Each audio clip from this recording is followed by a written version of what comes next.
Suscríbete a nuestro canal Televicentro HN y activa las notificaciones. Frente a Frente presenta el tema del día. Buenos días.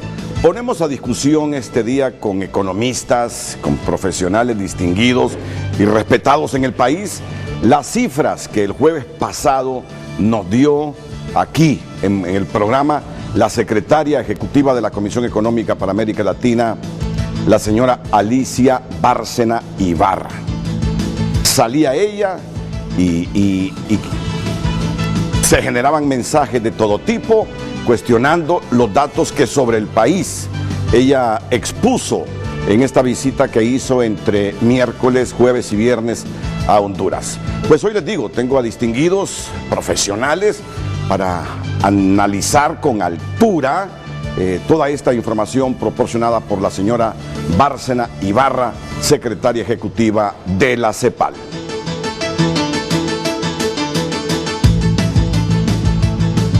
Frente a Frente presentó el tema del día.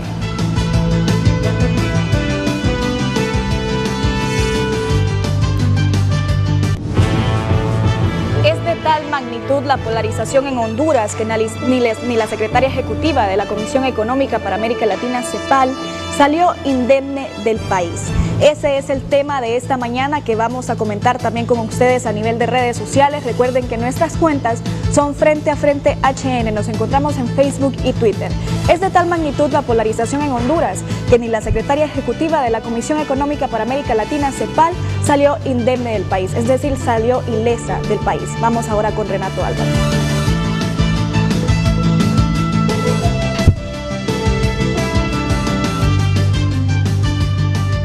Tengo el honor de presentarles al coordinador del Foro Social de la Deuda Externa y Desarrollo de Honduras, Mauricio Díaz. Bienvenido, Mauricio. Muchas gracias. Es un placer. El vicerrector de Asuntos Internacionales de la UNA y expresidente del Colegio Médico de Honduras, don Julio. Muchas gracias por decirme doctor, me pusiste como César Raudales. No, pero me imagino que ya muy pronto tendrá el doctorado. Usted es un hombre estudioso. Me dijiste del Colegio Médico. Ah, del Colegio Médico, dije. Bueno, usted hace cirugías económicas a los estados. Mucho gusto. Y nos acompaña esta mañana también, luego de un tiempo que estuvo ausente porque imparte clases muy temprano en Unitec, don Guillermo Matamoros, también expresidente del Colegio de Economistas del país. ¿Qué tal, Guillermo?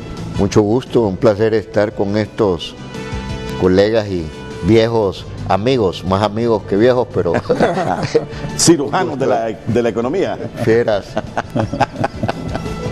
Fieras, dice Memo Matamoros.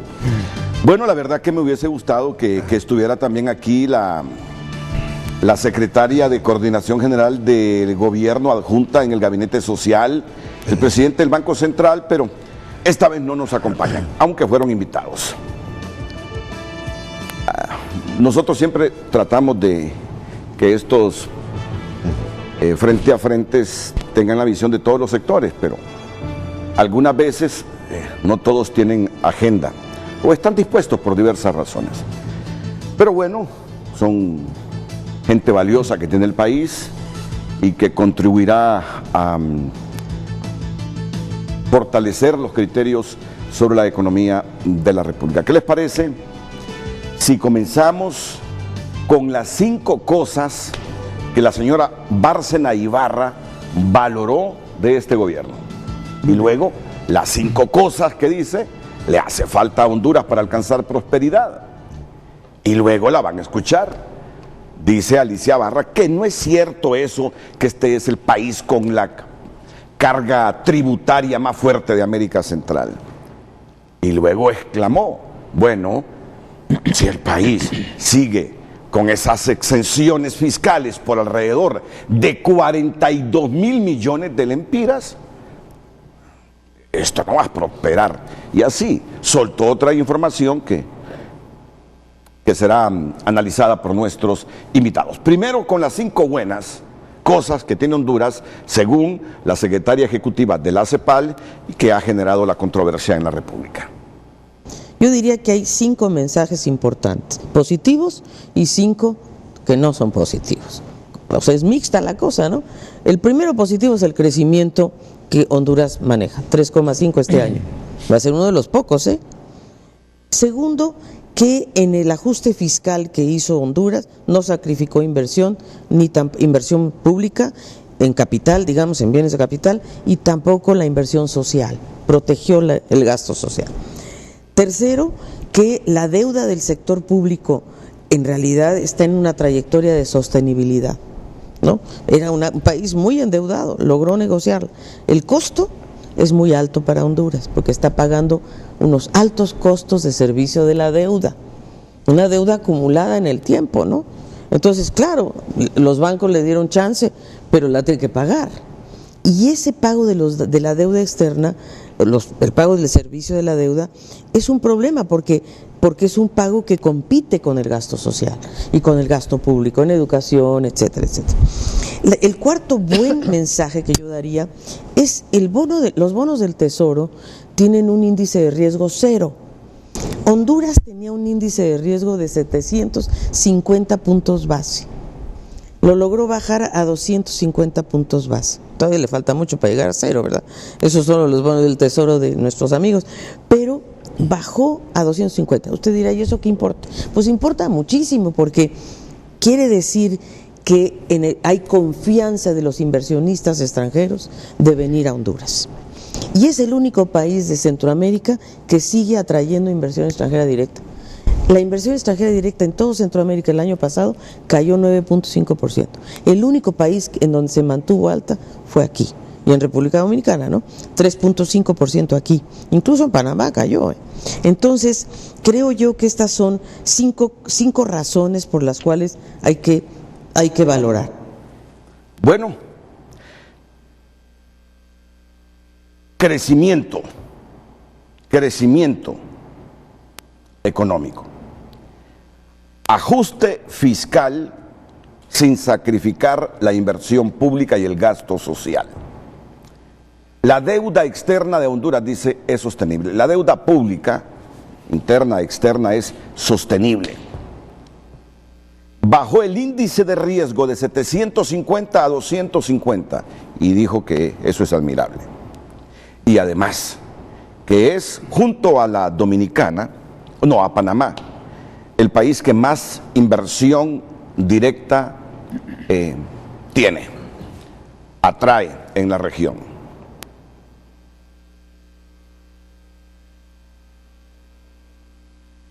Estos segunditos de silencio es para preparar mental y emocionalmente a nuestros panelistas. Siempre es bueno oxigenarse. Comencemos con el coordinador del Foro Social de la Deuda Externa de Honduras, don Mauricio Díaz Burdet. Muchas gracias, muy buenos días. Quiero antes que nada dar un agradecimiento a la población de Honduras porque está donando sangre para nuestro compañero Raf Flores, que sigue enfermo, que sigue interno, pero que tenemos la fe en el Señor de que se va a poder recuperar. Con eso en mente y respetando exactamente una amistad y un trabajo que hemos desarrollado con muchos compañeros, incluidos los que estamos aquí hoy en Frente a Frente, quiero expresar lo siguiente y quizá de manera muy contundente. Lo primero es que cada quien tiene forma de apreciar un país. Sí es cierto que no siempre los datos se leen de la misma manera. Uno no puede negar que efectivamente ha habido cierto crecimiento económico en el país, pero como apuntábamos recientemente, un crecimiento económico que se lo llevan 3 sectores, que lo absorben 3 sectores y que no llega a la población. Y hablábamos de lo que tiene que ver con telecomunicaciones, energía y un poco el sistema financiero. En otras palabras, es un crecimiento económico que puede ser muy engañoso y que nos permite decir que en este momento en realidad los indicadores de la situación de la población son delicadas. La pobreza sigue y si no se ha ampliado es porque realmente hay modificaciones para poder calcular exactamente cuál es la pobreza. Pero voy a entrar ya ahora en materia, por ejemplo, con el tema de sostenibilidad de la deuda. Es una sostenibilidad fundada en que el sacrificio lo va a tener la población, porque la principal asignación presupuestaria de todos los años anteriores es pagar intereses y capital, y el incremento de esos intereses y capital, que técnicamente llamamos servicio de deuda, más otros ingredientes, va a la alza, va hacia arriba. Es muy probable que en poco tiempo tengamos que dedicarle más de 50.000 millones de lempiras en lo que tiene que ver con el servicio de deuda, salvo que se mejoren algunas cosas y haya alguna negociación de cartera. Pero aquí hay algo que ella no dijo, y es que cuando se ven los análisis de riesgo país, que por ejemplo tiene recientemente Honduras, nosotros supuestamente mejoramos, pero es que siempre es una mejoría que está algo así, cuando algo está en estado muy grave o agónico, bueno, puede ser que no se muera en las próximas horas, pero sigue estando delicado.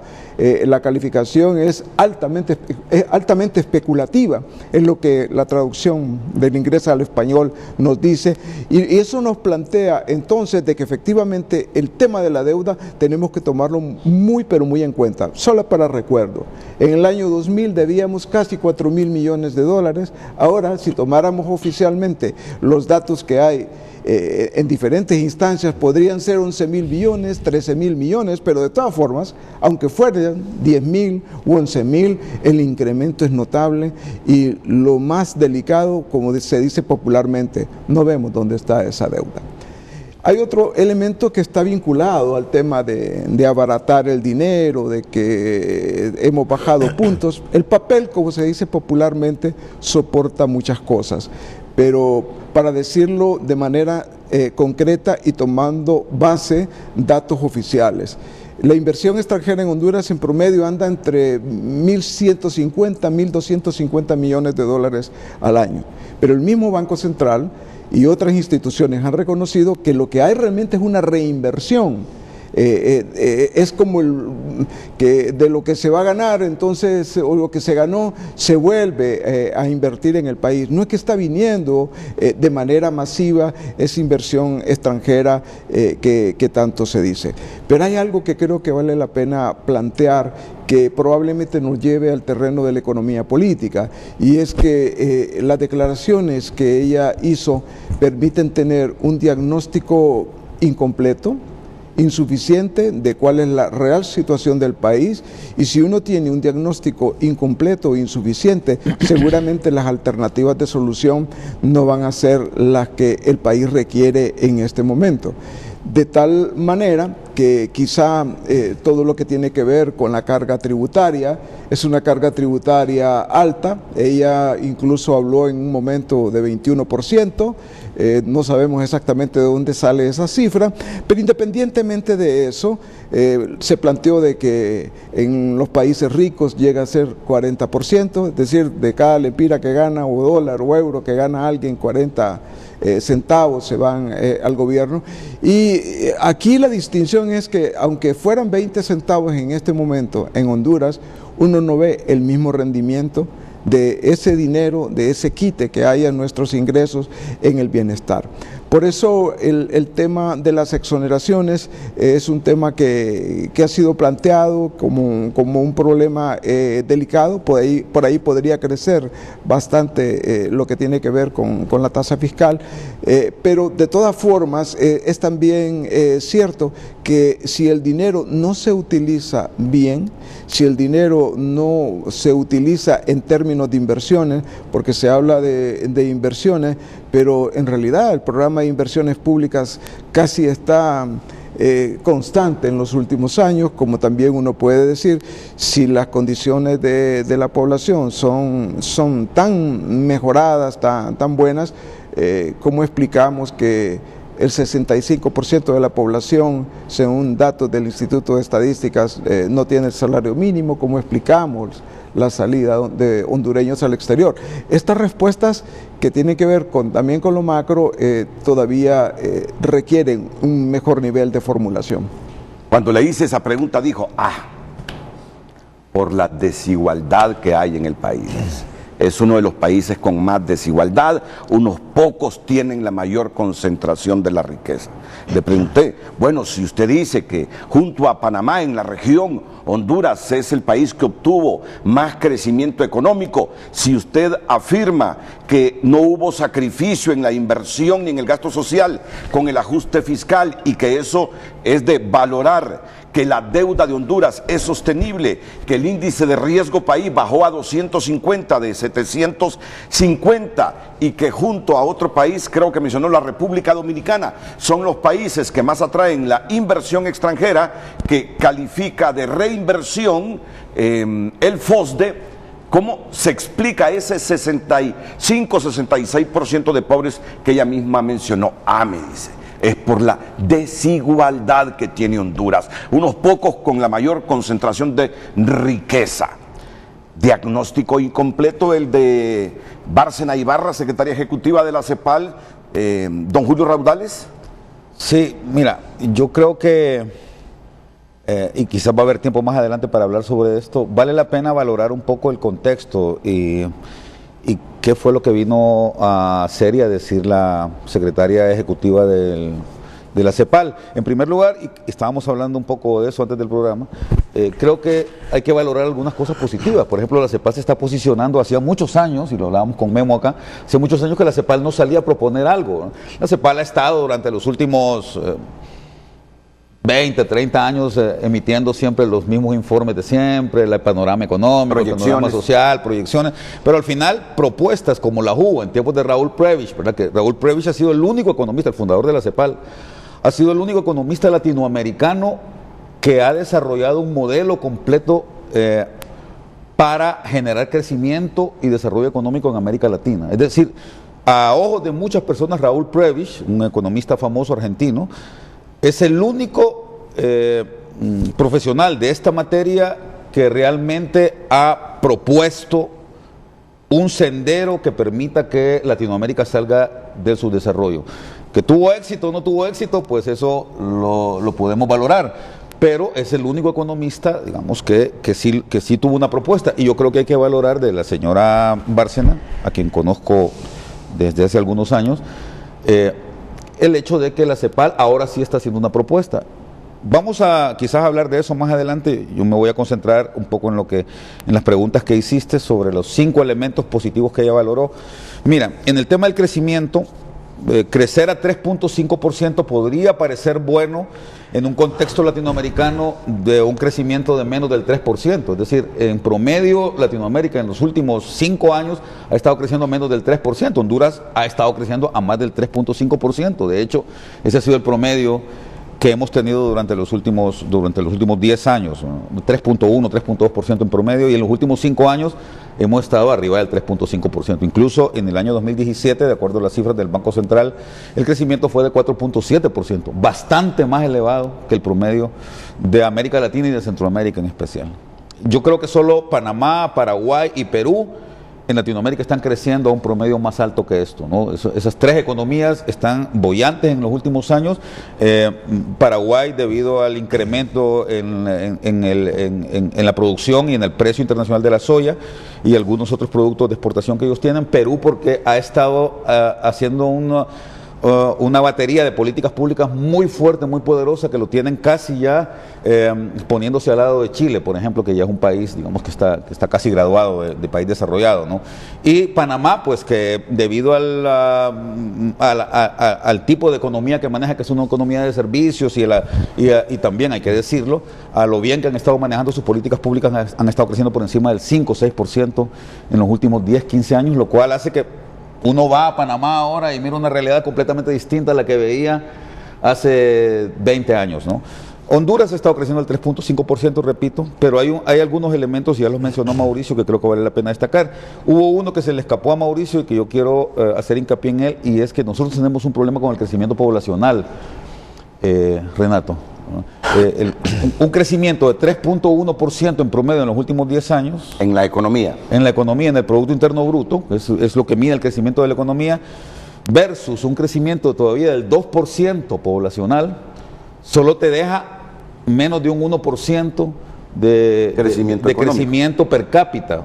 Y eso evidentemente es insuficiente para sacar al país de los problemas que tiene en este momento. Honduras necesitaría un crecimiento de por lo menos un 5%, igual que Panamá, igual que Perú, de 5 o 6% para que con su crecimiento poblacional pueda, digamos, tener los alcances en términos de mejora en el bienestar de la gente que están teniendo esos otros países. Y evidentemente el tema de las diferencias en la asignación de los recursos o de la asignación de el bienestar que provoca este crecimiento también tiene mucho que ver. Ya lo mencionó Mauricio también, este crecimiento se concentra en apenas 3 sectores que son, y ya se ha dicho hasta la saciedad, el sector bancario o financiero, que no llega a emplear más de 20.000 personas, ¿no? Más de 30.000 personas como mucho. Telecomunicaciones que no llega a emplear a más de 5.000, 6.000 personas, ¿verdad? Entre Hondutel y las 2 compañías privadas que hay, y el sector de energía que tampoco llega a emplear una gran cantidad de gente. Entonces hace falta poner la batería, digamos, del crecimiento en aquellos sectores que generan más empleo. En Honduras hay 4 millones de personas que quieren trabajar, es decir, de fuerza de trabajo. Somos más o menos el 45% de la población, la población económicamente activa. Y si estamos hablando que la mayoría del crecimiento se concentra en 3 sectores que no generan entre los 3 ni 50.000 ni 60.000 empleos, Renato, entonces ahí es donde se ve que hay un problema grande. Ahora, yo ahí entonces podría discutir con la señora Bárcenas, con Alicia, sus conceptos sobre el tema del crecimiento. Ahora, en lo que sí discrepo, y quizás porque a ella le falta un poco de información, es en el tema de la inversión pública. Creo que ahí se equivocó fuertemente, ¿verdad? No es cierto que la inversión pública ha incrementado fuertemente en el país en los niveles en que debería. Yo no voy aquí a denostar el tema de lo que se ha hecho en los últimos 3, 4 periodos gubernamentales en el país sobre este tema. Pero hay que recordar que en los años 80 y 90 la inversión pública representaba aproximadamente el 8 o 9% del Producto Interno Bruto y en este momento no llega ni siquiera al 2%, 3% del Producto Interno Bruto. Entonces, no es tan cierto que se ha reducido el gasto y que no se ha sacrificado la inversión pública. De hecho, estaba buscando acá en mi tablet un cuadrito que sacó FOS de hace algunos meses, en donde se ve claramente cómo la variable de ajuste siempre a la hora de hacer reducciones en el gasto, ¿no?, para cumplir con metas de fiscales, se va justamente a la inversión pública. Entonces creo que ahí Alicia se equivocó fuertemente. En el tema de inversión extranjera directa, es cierto, Honduras no es el país con la menor inversión extranjera directa, con los menores flujos de inversión extranjera directa en Centroamérica. En El Salvador está bajísima. El Salvador ha perdido esa magia que tuvo en los años 90. Y eso creo que fue una buena parte de la habilidad que tuvo Nayib Bukele para ganar las elecciones hace unos meses, ¿verdad? Porque El Salvador realmente se vendía como el pulgarcito de América hace 20 años, ¿verdad? Era un país que gestionó y que generó mucha atracción de inversiones, se volvió como un país muy sexy para que los inversionistas extranjeros vinieran aquí. El tema de que se haya dolarizado ayudó mucho en eso, pero de repente ha caído en un letargo, digamos, en este tema, y está por debajo de Honduras. Nicaragua, con su crisis tremenda y con su baja capacidad de producción, también ha caído, está muy por debajo de Honduras en términos de inversión extranjera directa. Pero no es cierto que Honduras esté por encima de Costa Rica. Por ejemplo, Costa Rica tiene 3 veces mayor inversión extranjera directa. De hecho, Costa Rica es un país muy atractivo para el mundo. Es más, ustedes que han viajado a Europa saben que cuando uno va a cualquier país de aquellos lados, a Alemania, a Francia, a Italia, prácticamente lo único que conocen de Centroamérica es Costa Rica. Entonces es un país muy atractivo para eso. Y Panamá, por supuesto, que tiene 6 veces más atracción de inversión que Honduras, ¿verdad? Está muy por encima. Y luego estamos más o menos igual que Guatemala. Yo concuerdo también con Mauricio en el sentido de que no se ve un crecimiento importante y que lo que reflejan las cifras de los 1.200 millones en promedio que Honduras atrae es básicamente reinversión, ¿no?, de las empresas que ya están acá. y que no hay generación de nuevo empleo. Yo lo dejaría ahí porque creo que son los tres elementos que han sido más criticados de lo que dijo acá la amiga Alicia, pero creo que vale la pena también rescatar algunos temas, Renato, que no han resonado mucho y que fueron muy importantes y que Alicia mencionó y que de alguna manera podrían generar un halo esperanzador para el país. Y de eso hablaremos también. Pero tenemos que escuchar esas valoraciones iniciales de don Guillermo Matamoros. Bien, ya casi estos dos amigos se comieron todo el pastel, pero... Es decir, que usted coincide con casi todo lo que dijeron ellos. Vamos a ver, cuando a mí me invitaron al programa, me dijeron, es hablar sobre un poco las declaraciones que había dado Alicia Bárcenas. Cuando vengo al programa, veo la pregunta.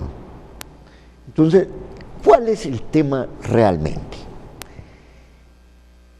Y veo la pregunta y dice algo de la polarización. El tema es el que tenemos aquí. Y No, la pregunta, yo sé.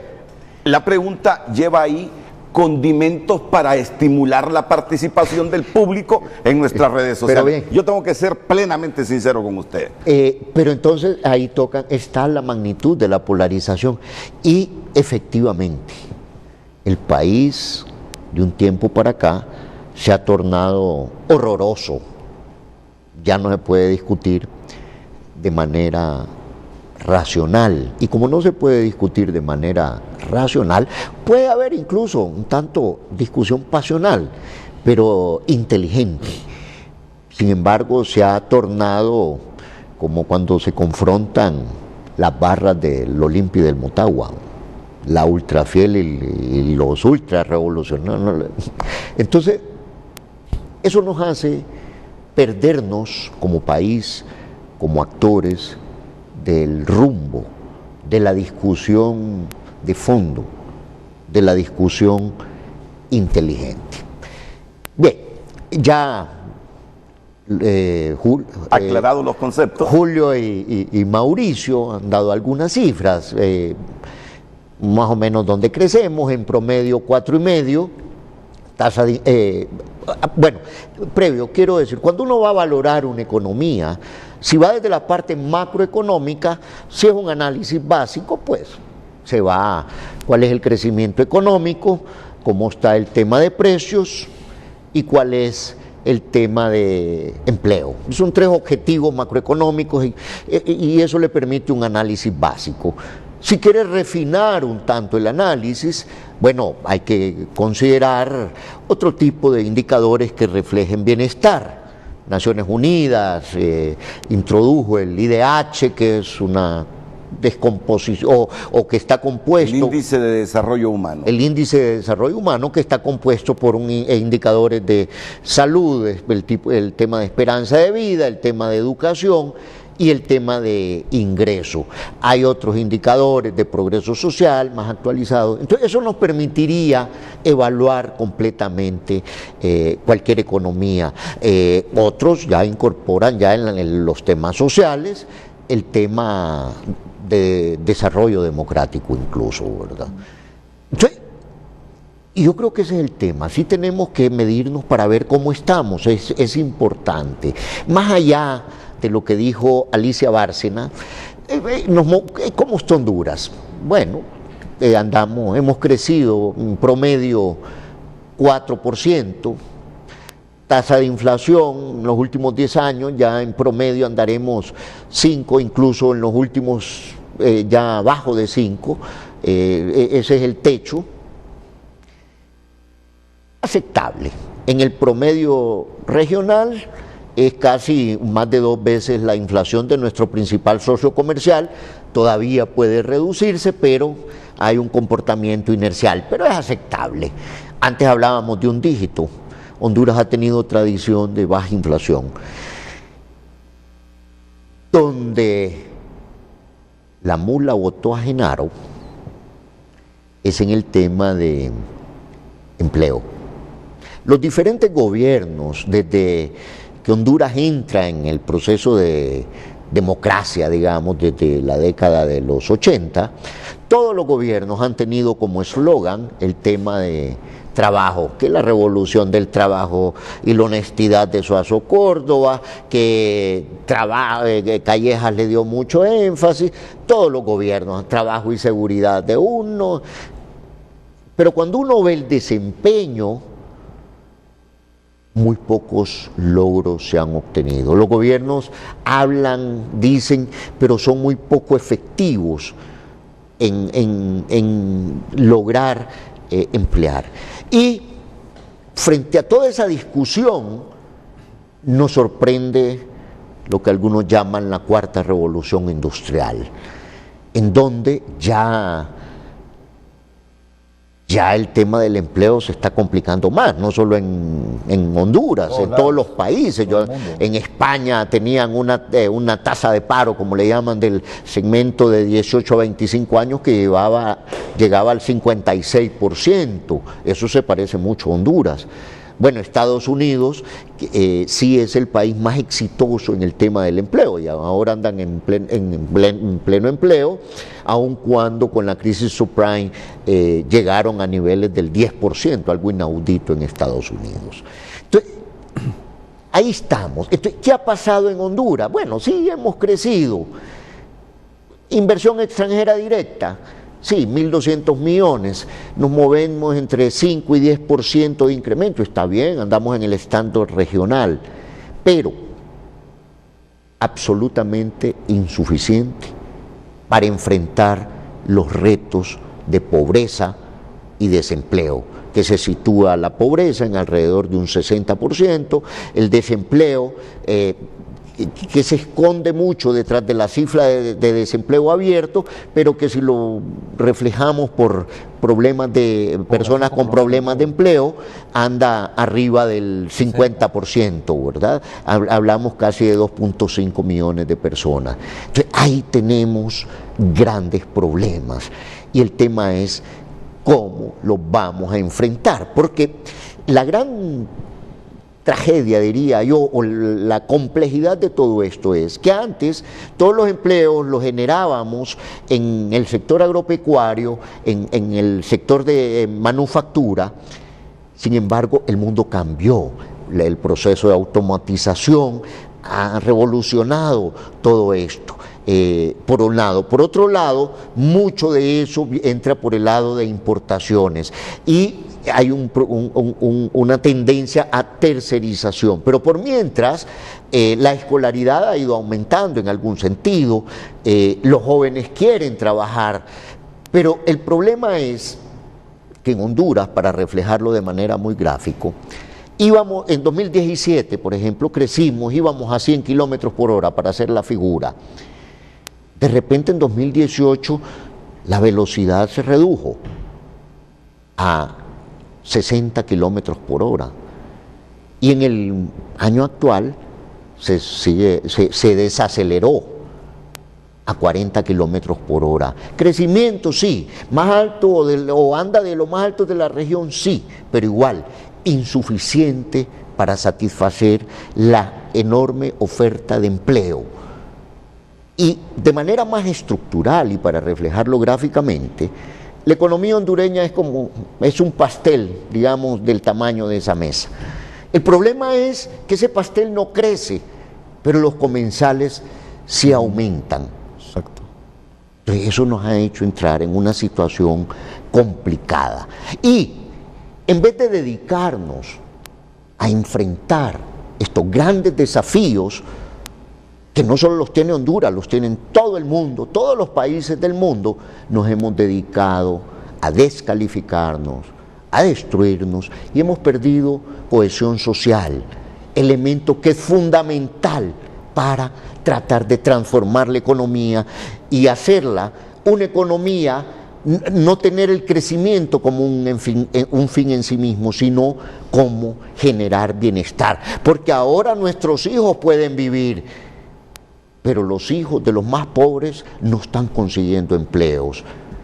Probablemente nosotros sí tenemos esa posibilidad de que nuestros hijos se ubiquen, pero qué decir de los hijos de muchas personas que no encuentran trabajo. Y encontrarle a esto no solo es un tema de economistas, es un tema de todos. Pero desafortunadamente el país se ha polarizado absolutamente. Y en ese contexto ubico yo la visita de la señora Bárcena. No es casual, no es casual. Se da en un momento en donde las políticas migratorias impulsadas por la administración Trump se están endureciendo. Probablemente se está llegando hoy al fin de la migración de estos países hacia allá. ¿Pero qué? ¿Van a quedar o en Guatemala o en México? Siento yo que la señora Bárcena vino a vender un poco el plan de desarrollo integral que elaboró la CEPAL. Ella va a ser una aliada del presidente López Obrador, de AMLO. Y yo creo que eso es lo que se está tejiendo. Obviamente viene y en el mundo de la política pues hay que saber llegar y encontrar ese ambiente. Creo que la CEPAL es una organización seria y bueno, pero hay que rescatar un punto. ¿Qué es lo que viene? Estaremos reviviendo la década de los 80 en donde México actuaba como hermano mayor, probablemente, porque también AMLO o México tiene sus problemas o sus diferencias con Estados Unidos y probablemente, estoy especulando, está viendo un poquito hacia el sur, hacia Centroamérica, porque igual es un mercado, gran comprador de insumos y de materia prima, que probablemente México los tiene. Y el tema de la población, el tema social, están muy relacionados. Entonces, toda esta visita me parece a mí que hay que buscarle qué es lo que hay, y probablemente hay una reconfiguración un poco del tema de cooperación, del tema del enfoque regional, y creo que por ahí habría que verlo. Bueno, pero es que a la Comisión Económica para América Latina se le encargó ese proyecto. Correcto. Y ella viene y presenta la propuesta de lo que a la Comisión Económica para América Latina, CEPAL, le parece debe hacerse en el Triángulo Norte y en México para superar los índices de pobreza que tenemos.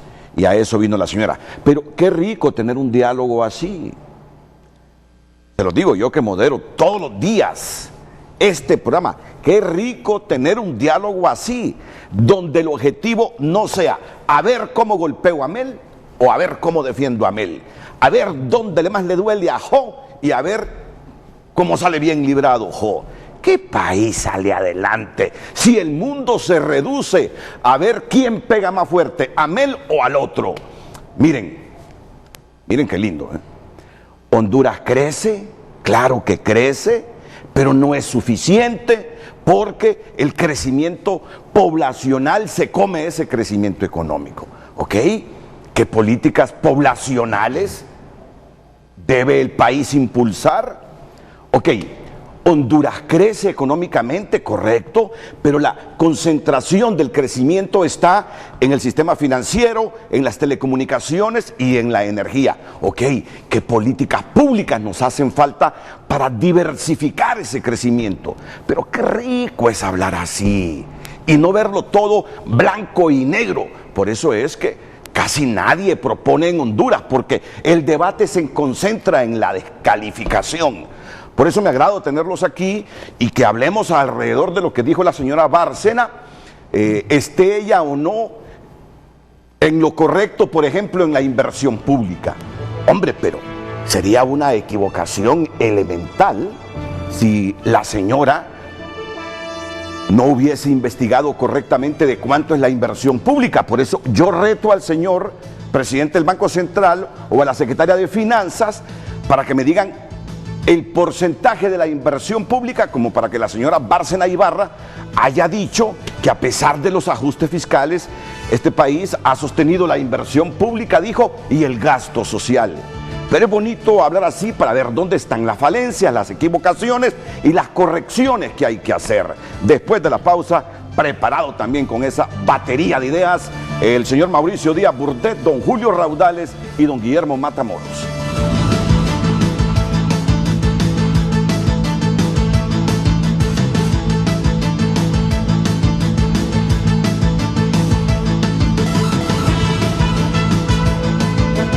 Ya regresamos a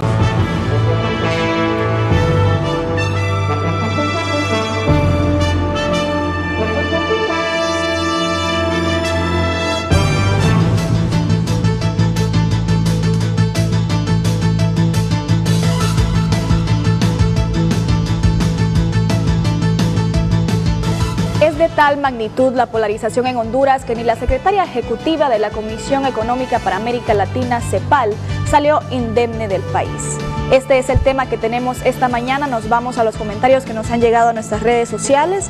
Dice Wesley Posada: esta polarización abarca todo el país. Admirable es el pueblo de Honduras que, a pesar de la gran demanda inelástica, subsistimos ante eventos carentes en todo.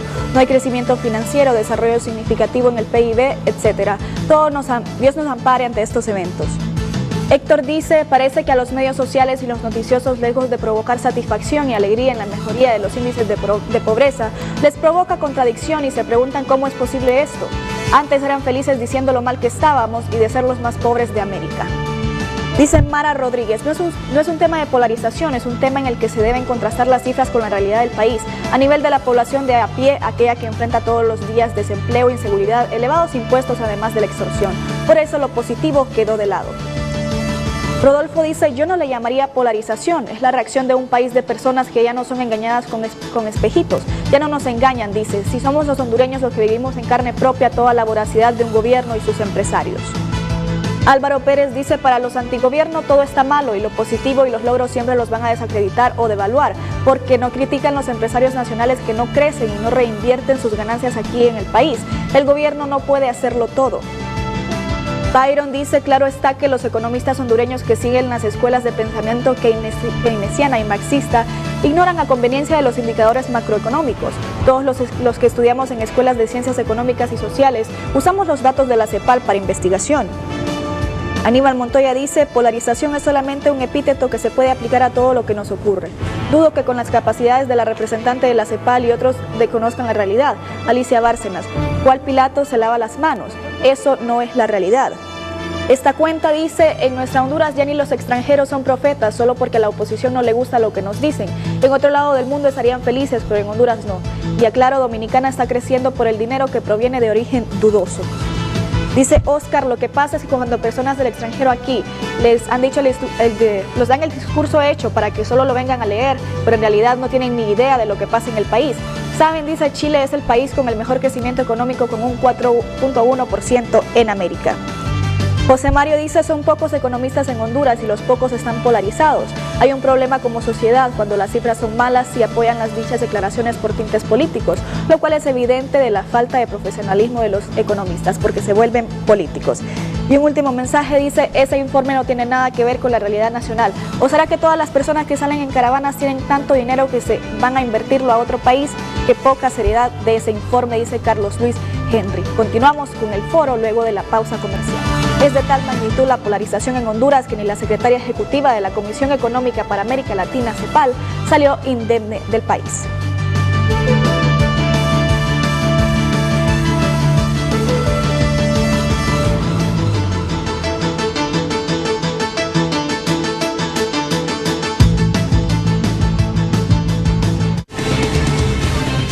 Ya regresamos a Frente a Frente, gracias a tus tarjetas de crédito Picosa. ¡Mora ya! Niños, les voy a preparar lo que más les gusta. ¡Mora ya! Ajá. Nuevo Mora ya, con el increíble sabor de la mora. Lo puedes preparar en agua o también en leche. ¡Es delicioso en agua! No, más rico en leche. A ver, déjame probar. ¡Es delicioso en leche! Sí, y Mora ya, cuando lo preparas en leche, le das a tu familia todo lo delicioso y cremosito de la leche. Y lo recomiendan los expertos. Mora ya viene fortificado con 5 vitaminas. La vitamina A contribuye al mantenimiento de la visión. La vitamina B5 contribuye al rendimiento intelectual. Y tiene vitamina C, vitamina B3 y B9. Además, Mora ya es el único recomendado por el Centro de Salud y Nutrición de Honduras. ¿Cuál me recomiendan? ¡En leche! ¡En agua! Mora ya rinde 2 litros, no necesita azúcar, con 5 vitaminas. También lo puedes preparar en leche y por tan solo 4 lempiras. Prueba todos sus sabores ya, por tan solo 4 lempiras. Vale la pena cada minuto invertido, cada momento aprovechado con mi nieto. Le enseño el valor del esfuerzo, de la perseverancia, que ahorrando cualquier cosa que se proponga es posible. Mi legado será que mi generación continúe con pasos firmes para construir su futuro, siempre con la confianza y el respaldo de Banco Atlántida. Comienza hoy. Abre tu cuenta, porque ahorrando todo es posible. Banco Atlántida. Imagina, cree, triunfa. En Claro, los planes postpago cambiaron el sentido de roaming para que signifique viajar, descansar, trabajar, salir, emocionarte. Porque con América Sin Fronteras eliminamos el costo de roaming en los planes postpago para que hables y navegues sin preocupaciones en 18 países desde Canadá hasta Argentina. Si tenés un plan postpago, ya lo tenés incluido. ¡Claro que sí! Aplican condiciones. En la vida hay momentos que necesitamos de un impulso que nos dé la confianza y seguridad para actuar. Y el préstamo RappiFácil del Rap es ese impulso que necesitas para capacitarte, para ganar un dinerito extra, para invertir en salud y más. Siempre con la tasa de interés más baja de Honduras. Solicita hoy mismo tu préstamo RappiFácil del Rap y date un impulso. Rap, construyendo tu futuro. Saludemos todos a Paco. Hola, Paco. Hola, Paco. Yo tenía hemorroides tan seguido que vivía de pie. A donde fuera, estaba parado. No me podía sentar. Hasta que di el primer paso con Nixon, un sencillo tratamiento oral contra las hemorroides. Su efecto antiinflamatorio ayuda a reducir las venas hemorroidales desde adentro, aliviando desde la primera toma.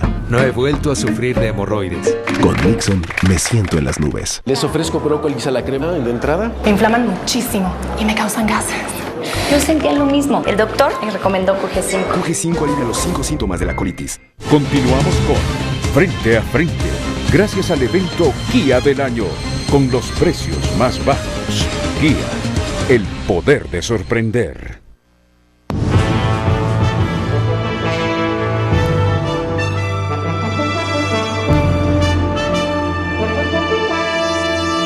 Bueno, habló de 5 cosas que le hace falta hacer a Honduras la señora Bárcena Ibarra, pero en este instante vamos a contrastar y hacer el debate interno aquí con los datos suministrados por la señora Bárcena Ibarra, secretaria ejecutiva de la CEPAL. Señor Mauricio Díaz. Muchas gracias. De hecho, una de las cosas que más ha impactado a la población es que le diga a una persona en condición de pobreza que no es pobre, y que sus amistades y sus compañeros de barrio, etcétera, tampoco son pobres. De tal forma que el año pasado la misma CEPAL había indicado que la pobreza era tan grande que era la más alta de América Latina y el Caribe. Sin embargo, en la conversación aquí se excluyó Haití, cosa que no dicen los documentos, pero lo concreto es lo siguiente: cuando uno presenta datos y presenta datos de manera diferente, sin explicar cómo se calculan, puede presentar fotografías diferentes. La CEPAL dijo el año pasado el país más pobre de América Latina, pero cambiaron el método de calcular cuál es la pobreza en 15 países y resulta que de más de 66, 67% calculado anteriormente, ahora somos 53%. Es decir, que la pobreza se puede reducir modificando la metodología con la cual se calcula. Esta es una trampa incorrecta y es una afrenta a una población que se debate en la miseria y en donde no tiene lo mínimo necesario para poder atender su familia. Pero hay algo que, digamos que de los limones limonada. La señora planteó el tema de la urgencia de retomar la planificación.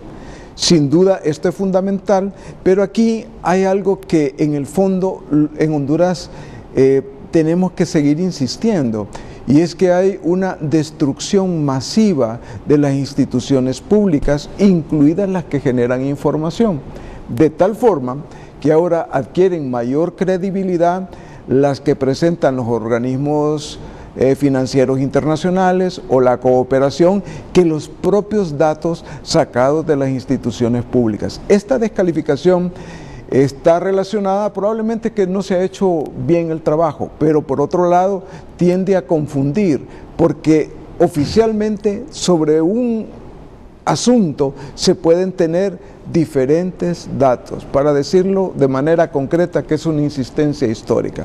Sobre el tema de deuda pública tenemos los datos de finanzas, tenemos los datos del Banco Central, tenemos los datos de una instancia centroamericana, del Consejo Monetario Centroamericano, pero también tenemos otros datos. Entonces, ¿cuál es el dato real con el cual debemos de partir para construir política pública y que esa política pública se encargue de generar empleo?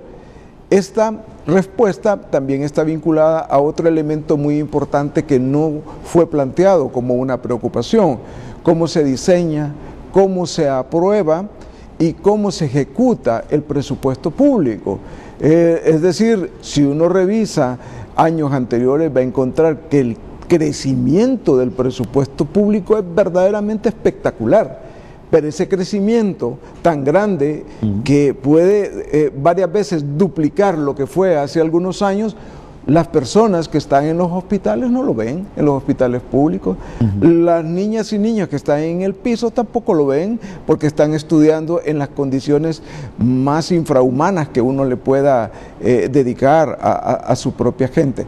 De tal forma que estos elementos que fueron ausentes, habrá que complementarlos con otro que no se señala casi por ningún lado, y es que en lo que concierne a vender productos en el exterior, lo que llamamos exportaciones e importaciones, Honduras tiene una materia pendiente gigantesca que cumplir, porque de hecho prácticamente todos los tratados comerciales, a excepción de la Unión Europea y un poco algunos casos específicos, no nos benefician. Hay uno, el más grande, el CAFTA, puede hablar de más de 50,000 millones de dólares de déficit, es decir, de que hemos importado más de lo que hemos llevado particularmente a Estados Unidos. Esto es fundamental porque significa que no estamos generando empleo en Honduras, sino que al comprar productos de otro lado de manera tan masiva, a donde estamos generando empleo es en esos otros lugares. Y sin duda el tema político. Es un tema que la cooperación le huye de manera desmedida, pero en realidad la inestabilidad política del país no la podemos negar. Y debo admitir que ahí sí rehuyó pronunciarse la señora Bárcena Ibarra, pero por eso se acompañó del representante de Naciones Unidas. Recuérdese que la CEPAL es un organismo de Naciones Unidas, el señor Igor Garafulik. Ahí no quiso pronunciarse cuando se le preguntó cuánto pesa en el estancamiento de Honduras la incertidumbre política que hemos tenido en la última década. Pero vamos a ver. Lo cual desde mi perspectiva es un error, ¿verdad? Porque cada vez más se nota la importancia que tiene el elemento político en los juicios y en el devenir de la economía en un país. Es decir, hablar, Renato, de producción, hablar de empleo, hablar de inflación incluso y de gasto público, y no referirse a los elementos de gobernanza, sobre todo de orden institucional y de cumplimiento de las leyes, es prácticamente estar hablando de nada. Ningún país puede generar bienestar para la población si no hay un ordenamiento jurídico, institucional, que permita que la gente trabaje en paz, que los empresarios inviertan tranquilamente sabiendo que las ganancias que obtengan únicamente van a depender de la inteligencia con la que trabajen y de la fuerza con la que trabajen, ¿verdad? Pero si vos estás trabajando, estás empleado y no sabes qué es lo que puede pasar el día de mañana con tu fuente de trabajo, o si querés hacer una inversión, por ejemplo, sacar un préstamo pequeño para poner un pequeño emprendimiento, y te cambian las reglas al día siguiente, ¿verdad? Los precios te suben por decreto presidencial o del Congreso, y tu empresa se va a la quiebra por eso. Entonces esos son los elementos que determinan si un país está sano o no está sano y hay bienestar en él o no. Entonces yo creo que también es algo que yo le reclamaría a Alicia en este caso. Me parece que sacar la variable política de esta ecuación es prácticamente quitarle el 75% del elemento que explica por qué en Honduras se están yendo 500 personas al día del país. Y siempre sobre este tema de la parte política, hay que ver que en todos los informes de las empresas calificadoras de riesgo, el factor político tiene una ponderación importante. Y si uno revisa ya el texto, en todo se refiere a que eso es, más bien señalan la parte económica como relativamente aceptable, pero que hay enorme incertidumbre por la parte política y eso tiene incidencia en la parte económica. Entonces es importante definitivamente. Ahora, veámoslo de manera real.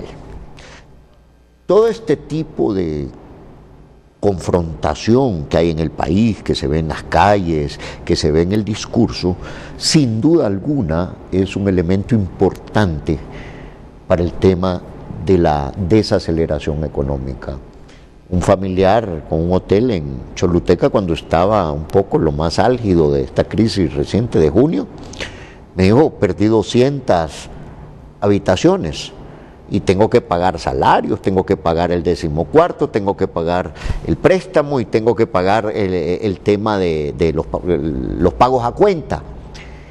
Y perdió 200 habitaciones en un hotel de 30. Y son como 200.000 lempiras, es importante para un hotel. Entonces esta situación que vivimos es veneno puro para la economía, crea incertidumbre y se refleja en todos, pero sobre todo en los más pobres. Entonces aquí hay un tema que como sociedad yo creo que habrá que discutirlo. Todos tendremos una visión política, una visión de cómo se resuelven los problemas económicos, tendremos divergencias muy seguramente, pero también tenemos convergencias. Pero un tema es que hay que cuidar la economía, y voy a dar una razón muy simple. Me parece a mí que es probable que un gobierno de oposición gane las próximas elecciones. ¿Un partido? Un partido de oposición gane las próximas elecciones, está dentro de las posibilidades, que ya no sé el actual partido. Entonces, cuando llegue, va a empezar a enfrentar los problemas de una economía deprimida. Por eso es que todos nos debemos de preocupar por el desempeño económico. Pero si se destruye la economía, un próximo gobierno que llegue, que genere esperanzas, solo va a ser tema de 3 a 6 meses para darse cuenta de que la cuestión está complicada y que empiece a deslegitimarse también. Es lo que ha sucedido, es lo que le pasó al FMLN en El Salvador. Entonces, ese es un tema en donde todos debemos de buscar consensos y proteger la economía más allá de la forma diferente que tengamos para resolverlo. Se puede estar o no de acuerdo con los datos que brindó la señora Bárcena Ibarra, se puede discrepar o no de los enfoques que ella hizo aquí, pero tampoco planteó que Honduras era la economía más pujante del mundo, tampoco planteó que los hondureños tenemos las mejores condiciones de vida de la región ni de América Latina. Habló que Honduras y el Triángulo Norte puede superar la pobreza si hay unidad junto a México para impulsar ese plan que propone la Comisión Económica para América Latina. De acuerdo. En eso andaba. Ella estuvo clara en eso. Sí hay posibilidades y yo soy optimista. Y miren quién está metido en este plan, Andrés Manuel López Obrador. Y miren el día en que vino la señora Bárcena Ibarra, justamente el día que viajó a México el presidente de Honduras para hablar con Andrés Manuel López Obrador. Miren, si acaso no es cierto lo que planteaba, no sé si en privado o en público, Guillermo Matamoros, que México quiere de nuevo retomar ese papel de hermano mayor con Centroamérica. Y miren el origen de la señora Bárcena Ibarra, es mexicana, y que me corrija alguien, si esta señora en cualquier momento puede convertirse en la segunda funcionaria después del presidente más importante de México, cuando lo quiera. Yo creo que AMLO le ofreció. Yo estaba seguro que ella iba a ser funcionaria del gobierno de AMLO, porque son muy amigos, ¿no? Están cambiando los papeles, está México asumiendo un rol histórico para impulsar las economías de Centroamérica y especialmente del Triángulo Norte. Pero bien, yo dije que ella no planteó que éramos el país con el índice de felicidad mejor del mundo. ¿Habló? No. Aquí hay desafíos, y entre esos desafíos están los que mencionó y que nosotros repetimos hoy en Frente a Frente para continuar con el debate. Ahora, ¿cuáles son los otros desafíos? Usted tiene toda la razón. El número uno es que estos ajustes tan duros se tradujeron a un recorte en los gastos corrientes, en los sueldos, en los salarios, profesores, médicos. Sí, es un canal de transmisión duro, muy duro. Segundo, creo que es muy importante hablar de lo que yo le decía hace un rato, la cultura de los privilegios, don Renato. El costo de la renuncia tributaria, o sea, los privilegios que usted le otorga, perdóneme que se lo diga, a la élite, cuesta 7% del PIB, don Renato, 7%. A Honduras. Sí. A Honduras. A Honduras. Entonces, lo que deja de percibir el Estado por darle privilegios, ¿verdad?, a la élite muchas veces, ¿no? Hay algunos privilegios que hay que mantener. Por ejemplo, el caso de las deducciones del IVA a alimentos y medicina. Bueno, esa es una deducción que hay que mantener, ese es un privilegio a las clases populares. Pero hay otros privilegios que hay que quitar, evaluar, analizar. Y esos privilegios, si se desmantelan, se pueden ir a un gasto social más potente. Pero ese es un tema, es un desafío. Después yo diría que el gasto público, que en Honduras es del 22%, pues hay que mirar cómo se está ejecutando y la calidad del gasto, que también es muy importante. Ver si se gasta mucho en educación, en salud, en vivienda, pues un poco para atacar la pobreza. Pero ha cambiado tanto las necesidades de la gente. Hoy a lo mejor no le estamos apuntando bien a dónde estamos invirtiendo en educación. Habría que analizar y ver y irnos un poquito más a fondo. Mauricio, ¿valoraciones?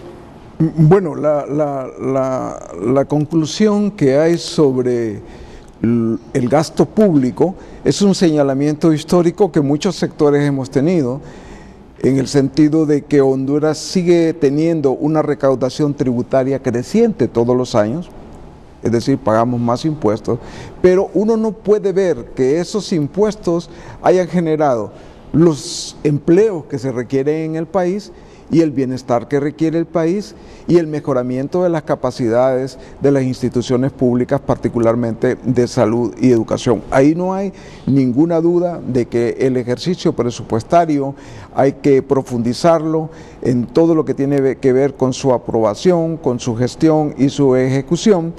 Y sin duda esto habrá que plantearlo en términos de que cada vez sea más conocido por la población dónde se va a orientar el gasto. Esto lleva un poco al planteamiento que Julio Raudales decía. Bueno, ella rescató el tema de la planificación, y el tema de la planificación no solamente está vinculado a objetivos y a metas, sino que esos objetivos y metas también tienen una expresión en dinero, y que ese dinero va a servir, por ejemplo, para que podamos invertir muchísimo más dinero en generar empleo y no seguirnos endeudando para estar pagando pasivos laborales u otros, aunque sean justos y aunque tengan muchos ribetes importantes, pero que en el fondo no generan empleo y bienestar a las personas. Si esto no lo hacemos urgentemente, la capacidad de que pueda haber en un gobierno con expectativas de gastar mejor son absolutamente cero. Lo otro que creo que en el fondo también está planteado, y aquí hay que tener un poco de cuidado, ella habla de que la presión tributaria, etcétera, que como antes habíamos dicho, es de cada lempira que uno gana, cuánto realmente le llega al gobierno.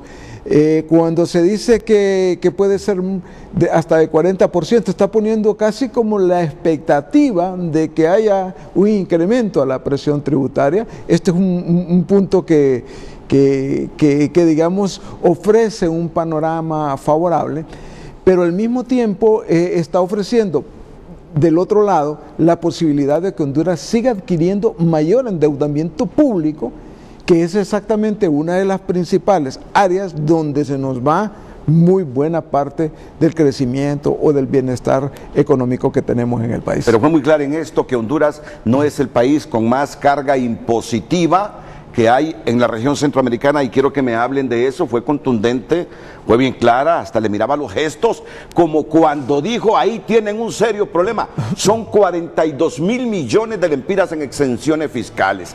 Ahí ellos tienen que hacer una revisión profunda de ver qué es o cuáles empresas les están aportando a la generación de empleo con las exenciones fiscales, pero admitió, pero tienen muchas empresas con exenciones fiscales que no le está resultando en beneficio a su país. Pausa y enseguida miro el gesto del expresidente del Colegio de Economistas, don Julio Raudales, que quiere intervenir en este momento, y ya vamos contigo, Julio, solo que tengo que respetar esta pausa.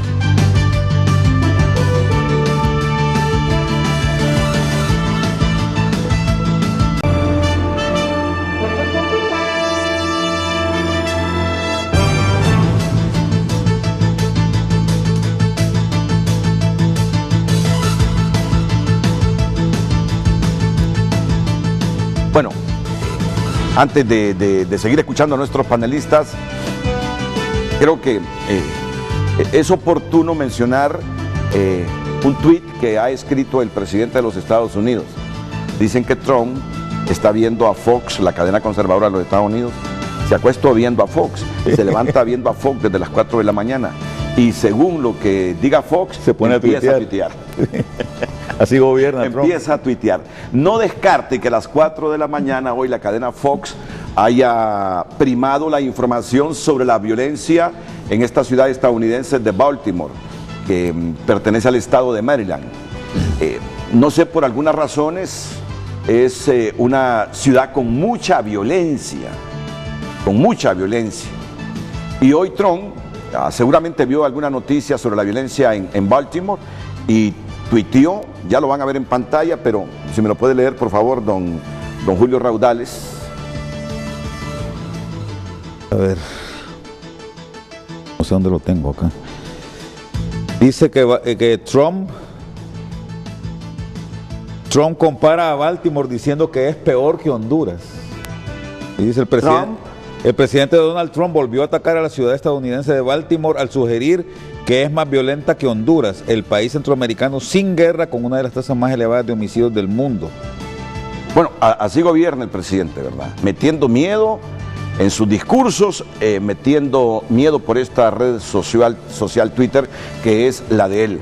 Así le metió miedo también a México, que si no paraba la migración le iba a meter aranceles a los productos que se exportan a los Estados Unidos. La verdad, ¿fue intimidación o estuvo a punto? Y miren por qué voy a abordar este tema. ¿O estuvo a punto Estados Unidos de meterle aranceles a los productos mexicanos? El mandato ya estaba hecho, Renato, y tuvo que viajar rápidamente. Hace más o menos unas 3 o 4 semanas el ministro de Relaciones Exteriores de México, Marcelo Ebrard, rápidamente viajó a Washington y fue a proponer un plan o una serie de medidas que México va a hacer para detener. De hecho, en ese mismo tiempo la Guardia Nacional Mexicana y el Ejército Mexicano se movieron hacia la frontera con Chiapas, ¿verdad? Hacia la frontera de Chiapas con Guatemala, para evitar que el flujo de migrantes siguiera yendo. Entonces es muy claro, y no podemos evitar hacer este tipo de conexiones, que todo esto, la visita incluso de Alicia Bárcenas y el plan que ha presentado la CEPAL acá en Honduras y para el Triángulo Norte, es una manera de decirle a los Estados Unidos: miren, México está haciendo algo o la CEPAL está apoyando a México para que se den las condiciones adecuadas para que no siga habiendo flujo migratorio de Centroamérica hacia los Estados Unidos. Entonces, yo creo que hay que valorar estas cosas en ese plano, Renato, porque no podemos evitarlo, ¿no? Ahora, yo creo que es positivo el hecho de que existan este tipo de iniciativas. Ya había habido una. En el año 2014 el Banco Interamericano de Desarrollo colaboró con los Estados Unidos justamente, y esto fue por un mandato de Obama, ¿verdad?, para que se creara lo que se llama la Alianza para la Prosperidad del Triángulo Norte, justamente de estos países. Lo que sucede, Renato, es que muchos creyeron acá, incluida mucha gente del gobierno, que era que Estados Unidos iba a soltar $5,000 millones a cada país. Se habló de eso hace 5 años, en el 2014, que Honduras iba a tener... La pregunta era si los $5,000 millones que Estados Unidos iba a poner eran para los 3 países o si le iba a dar $5,000 millones a cada país. Resulta que no dio ni un centavo, ¿verdad? Lo que Estados Unidos dijo, ustedes tienen que hacer los recaudos adecuados en sus economías para que puedan financiar este plan. Nosotros les ayudamos, nosotros les damos el espaldarazo y les decimos adelante, pero no les vamos a dar dinero. Entonces yo creo también, Renato, en ese sentido, que no debemos de ser tan optimistas pensando que este plan que trajo la señora Bárcena va a ser financiado por los Estados Unidos de América. Los Estados Unidos ya se convenció, y creo que hay un consenso en la comunidad internacional de que no es dando mucho dinero que estos países van a salir de la pobreza, porque ya sucedió una vez. Nos condonaron más del 60% de la deuda externa, ¿no? Aquí mi amigo Mauricio siempre estaba martillando con eso desde FOSDE, y Rafa, quien también envió un saludo y los deseos para que se mejore su condición de salud. Recuerdo que Mauricio y Rafa durante la primera década de este siglo martillaban sobre ese tema. No supimos aprovechar adecuadamente esos fondos. Renato, la condonación de la deuda que el país obtuvo equivalía aproximadamente a unos $180 millones por año que Honduras se ahorraba y que podía haber invertido en mejorar las condiciones de pobreza acá en el país, y no se dio.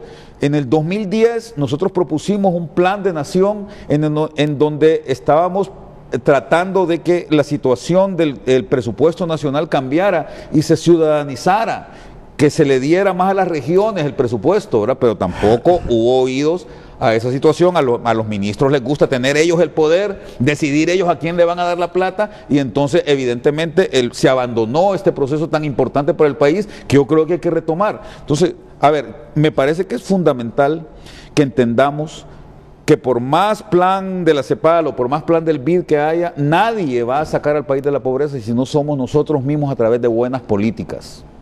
Pero siendo justo, la verdad que Estados Unidos, con este plan de México para el sur de ese país y el Triángulo Norte, Estados Unidos no se comprometió a soltar $30,000 millones.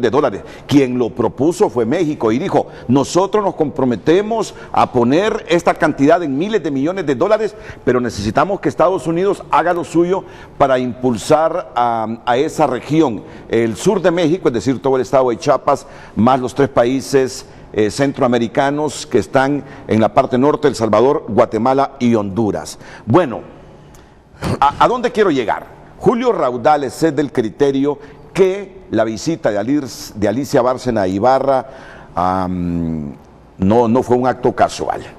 Justamente al siguiente día se reunía el presidente hondureño con su homólogo mexicano Andrés Manuel López Obrador. Pero al final hay pesimismo de que esta propuesta de la CEPAL, que necesitará del financiamiento de Estados Unidos, salga airosa. Ya estamos claros que Estados Unidos no va a poner la plata que necesita. Estados Unidos ha reducido incluso, la AID ha reducido la ayuda acá a Honduras y a los otros países del Triángulo Norte en una cantidad importante, Renato. Yo quiero ver, miren, el mundo ha cambiado, el tema de la cooperación ha cambiado. Ya no podemos aspirar a un modelo en donde Estados Unidos antes daba el financiamiento económico para temas sociales por medio de la AID en aquel momento, o el tema militar. Ha cambiado absolutamente. Hoy, me parece a mí, que hay que ver este tema en otra perspectiva. Lo primero, tener visión estratégica, y creo que es lo que la CEPAL trata de hacer.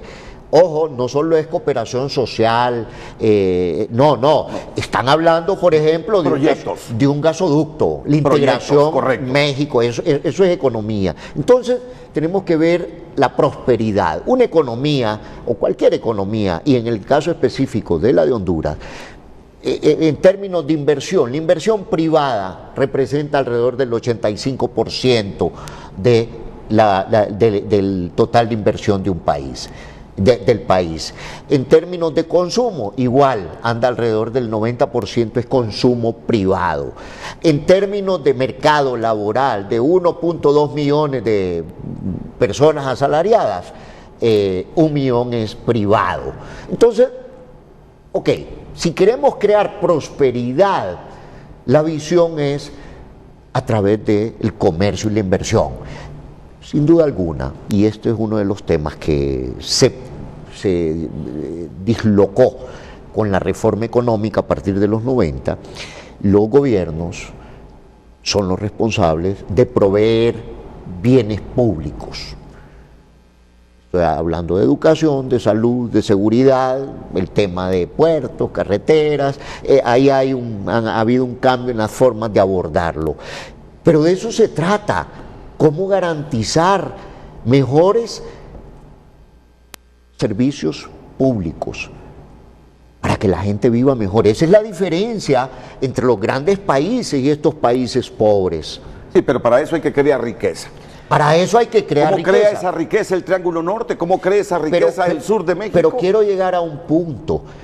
En la reforma económica la política social se nos despedazó y ese es un tema que hay que abordar con prioridad. Es un tema que diferencia a los países europeos, el mismo Estados Unidos o el caso de Costa Rica. Entonces, ahí hay que construir de nuevo esa política social. Es uno de los grandes temas que inquieta a la gente, aún con todas las discrepancias, las divergencias, veo con esperanza que por un lado la plataforma de salud está discutiendo vía algunas publicaciones. Bueno, el gobierno tendrá otros planteamientos, esperemos que ahí converjan en algún momento para replantear, porque todos estamos preocupados. Ninguno de los que está acá es capaz de enfrentar en su familia una enfermedad complicada de cualquier familiar. No tenemos resuelto ese problema, ni aún los que tenemos seguro. En el tema de educación, la educación que reciben nuestros hijos es mejor que la educación de muchos. De la mayoría. De la mayoría. Entonces, ¿de qué estamos hablando? La gente quiere posibilidades, oportunidades, pero que no sean discursos. Ahí tenemos que ponerle mucho énfasis, pero estar muy claros de que no va a ser por la cooperación de Estados Unidos, de México, de Europa, va a ser con inversión privada, va a ser con mercados laborales activos. Pero además utilizando bien el presupuesto, Memo. Porque, perdón, porque no hay que, mira, y en eso yo quiero acá escuchar a Mauricio porque creo que es el que más experiencia tiene en esto. Solo quiero cerrar, y contigo coincidimos en algún punto. No es poca cosa lo que se invierte en salud, en educación, cuando uno lo mide contra el tamaño de la economía. Claro, no es poca cosa. Entonces, contigo coincidíamos, incluso en un tema, y ahí quiero concluir, no solo es la cantidad, es la calidad del gasto. Yo ya estoy cansado de escuchar toda esa perorata que se va a cortar el gasto en tantos. Eso lo ven, yo trabajé en finanzas públicas cuando fuimos compañeros en Secplan, Mauricio, y que se van a recortar los viáticos, que los viajes, que no sé cuánto. Eso no tiene ningún ton ni son, no tiene ningún efecto.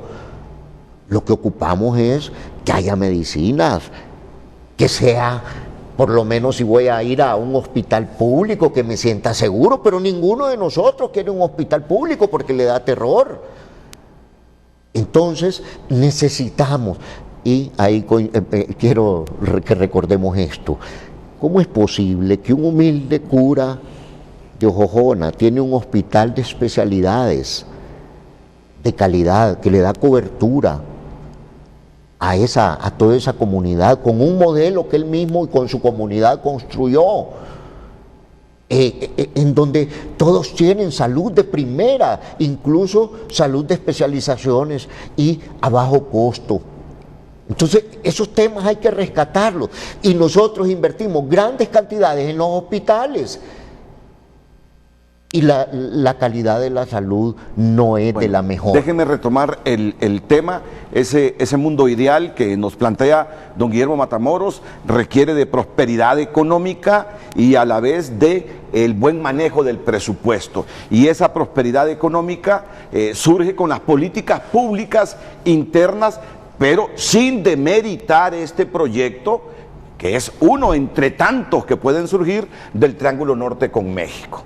Sin que le estemos diciendo a México, usted ayúdenos, sin que le estemos diciendo a Estados Unidos que nuestra prosperidad depende de la plata que ellos nos manden. Estamos de acuerdo que no hay que descartar esto que propone la Comisión Económica para América Latina, esa inversión en infraestructura de la que hablaba la señora Alicia Bárcena Ibarra. Pero igual, ¿y nosotros qué? Ibarra dice, corrijan ese problema que tienen, demasiadas exenciones fiscales y algunas de ellas no le están ayudando al país. Escuchémoslo para que enlacemos de nuevo con Mauricio Díaz Burdet, Julio Raudales y Guillermo Matamoros. Antes de la pausa, escuchemos o recordemos lo que decía la señora Ibarra. Tenemos que pasar de la cultura del privilegio a la cultura de la igualdad. Las exenciones fiscales, que es la renuncia tributaria, a Honduras le cuesta 7% del PIB, 7% del PIB. ¿De cuánto es nuestro Producto Interno Bruto en este momento?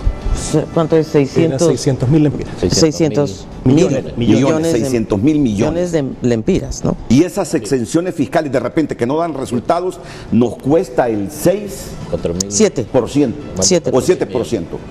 ¿De 600.000 millones de lempiras? Más de 42.000 millones. Más de 42.000 millones de lempiras. ¿Qué no haríamos con 42.000 millones de lempiras en Honduras? Bueno, ahí tiene usted. Entonces, eso es un espacio para la política pública. ¿Qué se necesita?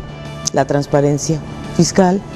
Lo que sí se requiere es que la sociedad hondureña esté de acuerdo. Esta élite de unos cuantos también esté de acuerdo en que estas exenciones hay que revisarlas, esta renuncia tributaria. Como yo le decía, hay deducciones que yo creo que se justifican, ¿no? El IVA a las medicinas, a los alimentos, eso se justifica. Pero lo que no se justifica es que usted le regale o le permita a algunos empresarios no pagar nada, o algunas fundaciones que no lo necesitan ya, y sí lo necesitan los pueblos pobres.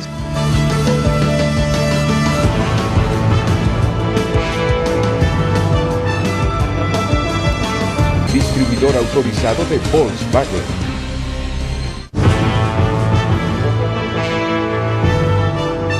Es de tal magnitud la polarización en Honduras que ni la secretaria ejecutiva de la Comisión Económica para América Latina, CEPAL, salió indemne del país. Ese es el tema que hemos discutido esta mañana. Tenemos comentarios en Facebook. Dice Frank Rodríguez López, esta es la realidad de Honduras y que orgullosamente se identifican con los que los tienen en la viva miseria.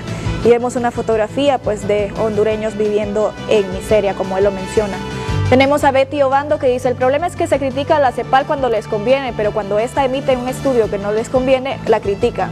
La polarización viene de esos supuestos think tank que son críticos de la verdad, si no actúan como izquierda que todo lo ven mal.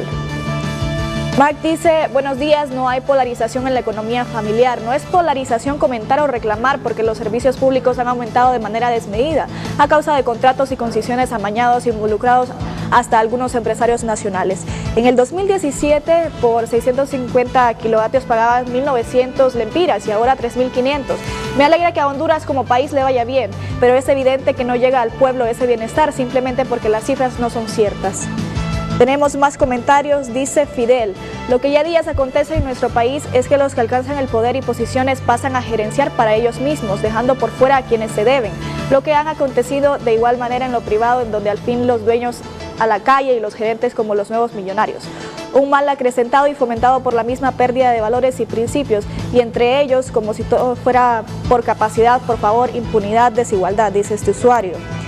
Dice George, Lo felicito, Renato, porque por primera vez se toca el tema del crecimiento poblacional. No entiendo por qué nadie le da importancia a ese tema. Fíjese la gente que entrevistaba en la caravana, la mayoría tenían más de 5 hijos y así un país no es sostenible. Lucía dice, sería bueno que se aclare qué es lo bueno y lo malo del análisis que se hace en el informe. Bueno, lo que hemos estado haciendo. Veo que Mauricio habla que el bienestar no llega a la microeconomía, pero si le tocase dar un análisis crudo y cierto de la economía, ¿aseguraría que la macroeconomía ha mejorado, sí o no? Es una pregunta que lanza, dice Ramón Álvarez, al fin un frente a frente con personas informadas y moderadas, ojalá mantenga ese estilo a futuro. Renato dice, el que miente también roba el derecho de otro a saber la verdad. De todo esto, ¿cuál es la verdad?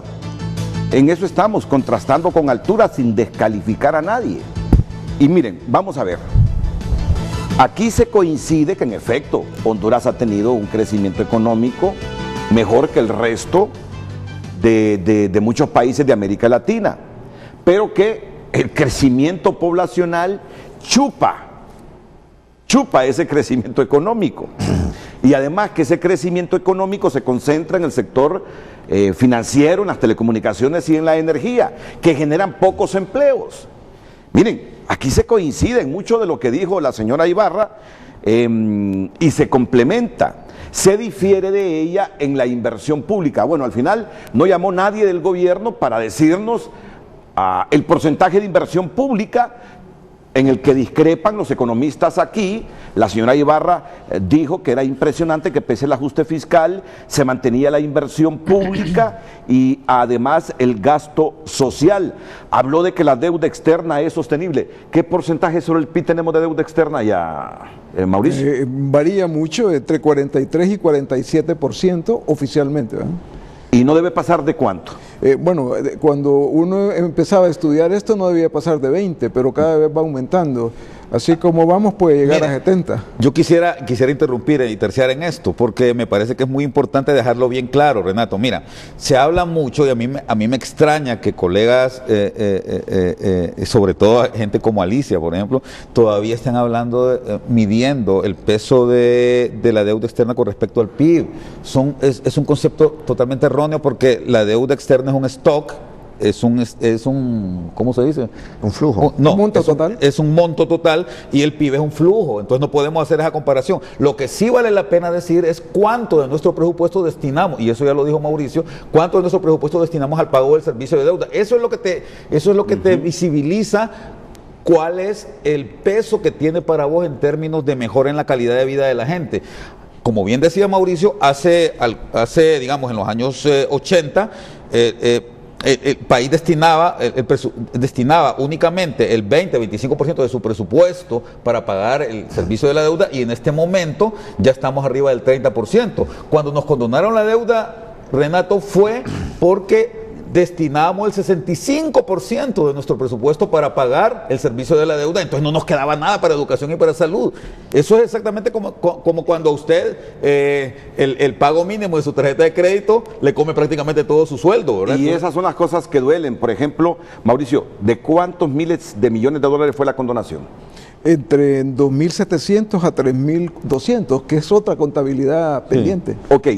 ¿Con cuánta deuda externa quedamos después de la condonación? Alrededor de unos 1.400 a 1.800 millones. Sí. Es decir, dejamos de pagar esa deuda que teníamos, esa deuda bilateral, multilateral, y nos dijeron, bueno, hombre, están tan jodidos, ustedes me perdonan la expresión, que como el 60 y pico % de su presupuesto lo destinan al servicio de la deuda, es decir, a los intereses, ni siquiera al capital, entonces les vamos a condonar más de 3.000 millones. No nos paguen esa cantidad e inviértanlo en los pobres, inviértanlo en emprendimientos que generen mejores condiciones de su vida, que mejoren las condiciones de vida de su gente.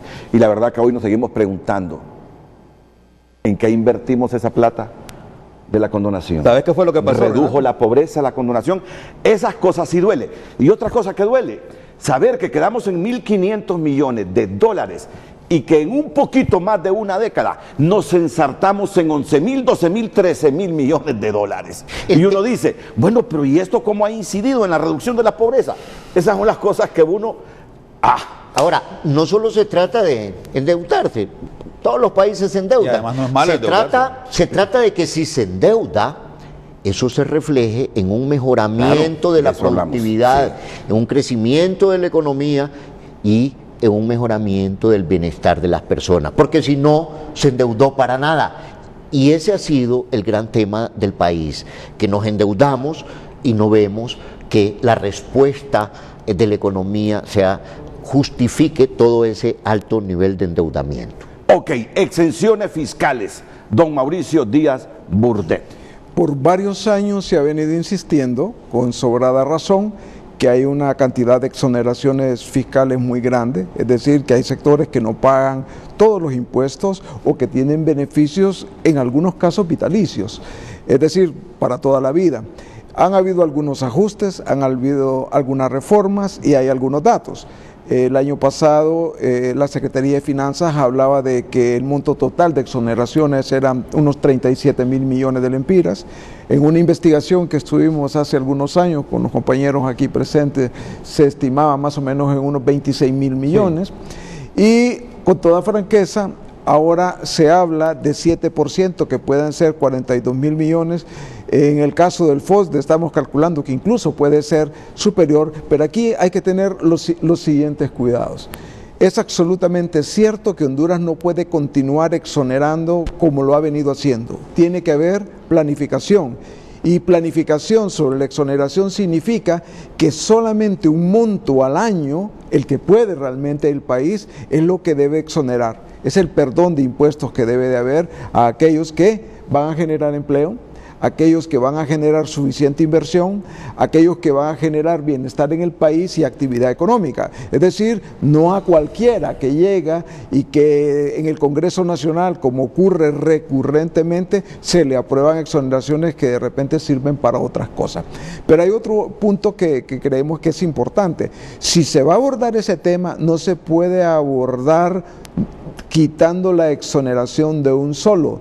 Tiene que hacerse caso por caso y tiene que hacerse de manera gradual, de manera tal que no afecte ese sector empresarial que sí requiere de esa exoneración o que no vaya a afectar, por ejemplo, en algunos casos, lo que tiene que ver con medicamentos, con equipamiento médico, con cosas que son verdaderamente esenciales para la vida del país. Pero hay algo que es real, ese monto no puede ser sostenido a lo largo del tiempo y un país que se precie de manejar un poco más el tema presupuestario, tiene que fijar montos. Hay algunas personas que dicen que el tope deberían ser 16 mil millones al año.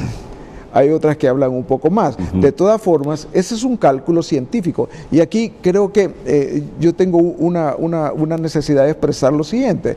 En términos de la cooperación, nunca ha sido tan grande en términos financieros, en términos económicos, a excepción del tema de deuda que fue prorrateado a 40 años. Pero si hay algo que el país requiere en términos de cooperación, cómo diseñar mejor nuestras políticas públicas, cómo diseñar mejor nuestro presupuesto, cómo diseñar nuestra capacidad de cobrar impuestos, cómo diseñar mejor nuestro gasto. Y aquí entramos a algo que está a la vuelta de la esquina si queremos.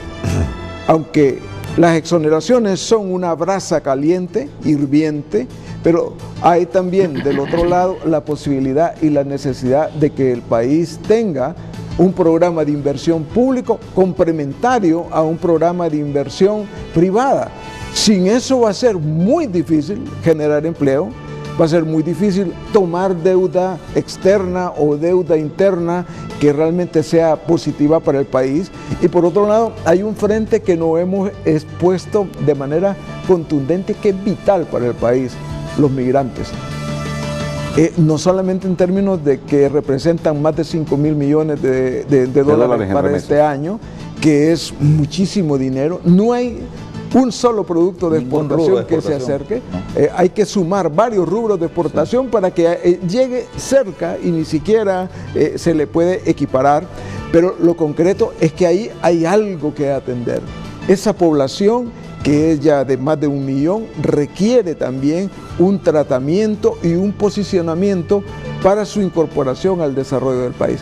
Si no logramos hacer eso en el corto plazo, pues bueno, vamos a continuar improvisando y vamos a continuar dando los tumbos, y que ahora varios países, incluyendo los más cercanos de la región o los más lejanos, prácticamente definen el diseño de las cosas que hay que atender a manera de emergencia en el corto plazo. Miren que Mauricio habla que la exoneración fiscal puede ser superior a los 42.000 millones de lempiras. Justamente el jueves, después de la entrevista con la señora Bárcena Ibarra, la Secretaría de Finanzas me envió un mensaje que el proyecto en este momento de exenciones fiscales que se está debatiendo a nivel del Congreso y que puede ir al Congreso es de 6.500 millones de lempiras. Renato, 6.500 millones de lempiras. Yo creo que este es un tema importante de discutirlo en el país.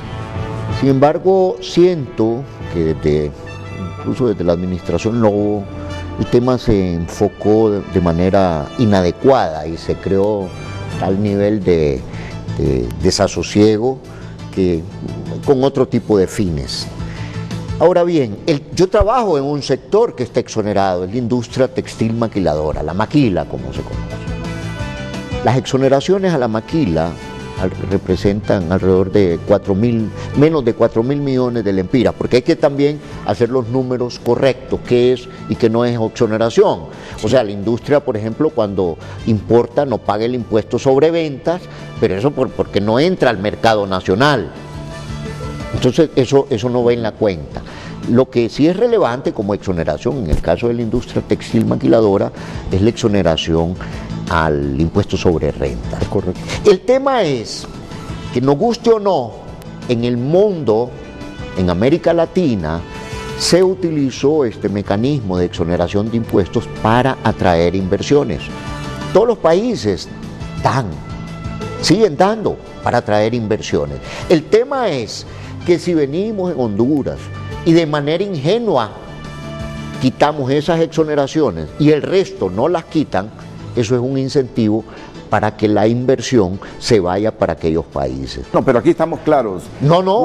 Aquí estamos claros, Memo. ¿Cuántos empleos genera la maquila en Honduras? La maquila está generando alrededor de 165.000 empleos, paga 25.000 lempiras en salarios. Sin ser economista, porque habría que quitarle las exoneraciones fiscales a la maquila, bueno, si demuestra el número de empleos que genera. Es un tema. ¿Todas las exoneraciones le generan empleos al país? No todas, riqueza al país? No todas. Bueno, de eso estamos hablando. Y el hablando. otro tema es de control. Porque usted puede darle a un sector tener impacto, pero que no haya control. Yo creo que sí se debe de enfatizar en el control, ¿verdad? Para que no venga yo y con una exoneración venga e importe una lancha para uso personal, por ejemplo, ¿verdad? Pero el tema hay que abordarlo con mucho cuidado. Siento que a veces en el país y desde la perspectiva de gobierno se quiere subsanar todo el tema, la fragilidad fiscal a través de este tema. Hay que tener mucho cuidado y tratarlo con mucha prioridad, caso por caso, sector por sector, ¿verdad? Y no vaya a ser que por querer hacer un bonito se haga un feo. Julio. Cualquier reforma que se quiera hacer en el tema tributario en el país tiene que ser de forma integral, Renato. El problema es que hemos estado abordando el asunto de las exoneraciones como que fueran un tema en sí nada más. Desde hace, repito, creo que ya lo he dicho 3 veces esta mañana, desde hace bastantes años nosotros 3 y otro grupo de exfuncionarios públicos, incluido, descansa en paz, William Chong Wong, que fue uno de los promotores de esto, estamos proponiendo que se haga una reforma estructural al esquema tributario en el país, porque es muy injusto. El BID lo viene diciendo desde hace como 20 años en todos los trabajos que hace. En Honduras, el 10% más pobre de la población paga más impuestos, paga el 45% de impuesto sobre su ingreso, mientras que el 10% más rico apenas paga el 15% de impuestos. Entonces tenemos lo que se llama, en términos técnicos, un sistema tributario muy regresivo, que en vez de beneficiar a la gente más pobre, está afectándolo. Entonces se requiere que haya un replanteamiento completo del sistema tributario en el país. Repítame esos porcentajes. El 10% de la población que tiene más ingresos paga apenas el 15% de eso. Okay. Mientras que el 10% más pobre de la población paga el 45% de su ingreso en impuestos. Entonces, evidentemente aquí hay hay un elemento de justicia tributaria que tenemos que tocar en el país, porque justamente, Renato, ¿cómo crees que no se va a ir la gente del país si le están afectando tanto? Si aparte de que le cuesta ganar, de que gana muy poco, tiene que pagar una gran cantidad de su ingreso en impuestos de todo tipo. Entonces, ¿qué sucede? Nosotros estamos pidiendo desde hace bastantes años que haya un replanteamiento completo, donde el tema de exenciones tributarias sea una parte integral de este replanteamiento, pero no debemos ver como a las exenciones tributarias, y en eso yo concuerdo con Memo, como el único elemento que está afectando la parte tributaria en el país. Y cierro con esto, porque creo que es muy importante. Mira, tenemos nosotros una carga tributaria que, si bien es cierto, no es tan elevada. Me alistan la última cita, por favor, de la señora Ibarra, sobre que ella rechaza que los empresarios hondureños tengan la carga impositiva más fuerte de la región. El problema, Renato, es que ya tenemos un presupuesto de por sí bastante grande.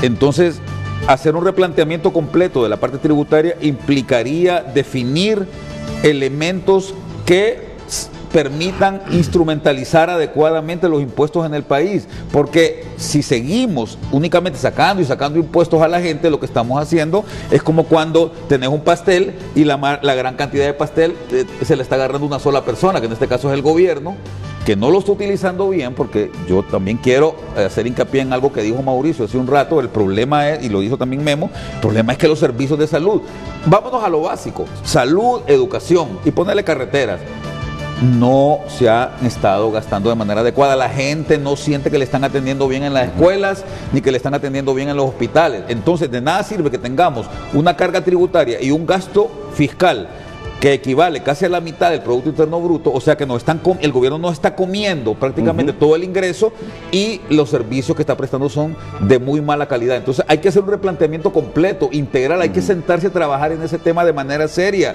porque nadie lo ha hecho en los últimos 20, 25 años, a pesar de que organismos como el BID y como la misma CEPAL lo han estado planteando desde hace bastante rato ya. Julio estuvo en la tiene por qué saberlo. En la RP.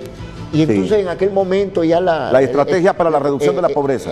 Ya en ese tiempo el indicador de pobreza andaba en 65%. Siempre ha estado igual, ¿verdad? Entonces es pobreza dura, por Dios. O sea, ¿por qué no se reduce la pobreza en Honduras?